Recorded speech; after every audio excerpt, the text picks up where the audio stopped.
काय हो, तुम्हाला जर हॉटेलसारखा अख्खा मसूर खायचा असेल ना तर अशा पद्धतीने बनवायचा. बनवायला पण सोपा आणि खायला पण टेस्टी. मग त्यासाठी काय करायचं, असं मसूर घ्यायचं बरं का. आता इथं आहे ना मी हँडमेड मसाले यांचा मसूर घेतलेला आहे. तर त्याला जर उद्या बनवायचं असेल ना तर आदल्या रात्री भिजू घालायचं, आणि उद्या दिवसाचं बनवायचं असेल तर सकाळी उठले उठले भिजू घालायचं, म्हणजे छान भिजला जातो बरं का. मग बनवायचं म्हणल्यावर काय करायचं, कढाई ठेवायची बरं का गॅसवर, तेल टाकायचं आणि तेलात लगेच कांदा टाकायचा. तर कांदा इथं बराच घ्यायचा, जितका मसूर आहे ना तितकाच कांदा घ्यायचा.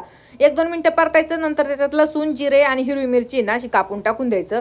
त्याला पण एखादी मिनिटं परतायचं, आणि परतलं का त्याच्यात आहे ना खाण्याचा सोडा असतो ना, तो अर्धा चम्मच टाकून द्यायचा आणि मिक्स करत राहायचं 1-2 मिनिटासाठी. त्याला आहे ना असा सोडा टाकल्याच्या नंतर फेस आल्यासारखं होतो बरं का. आणि त्याच्यानंतर आहे त्याच्यात लाल मिरची पावडर टाकायची थोडीशी बरं का, आणि याला एखादं मिनिट असं चांगलं मिक्स करून घ्यायचं. आणि नंतर त्याच्यात लगेच भिजलेला मसूर टाकून द्यायचा, मिक्स करून घ्यायचं, मीठ टाकायचं.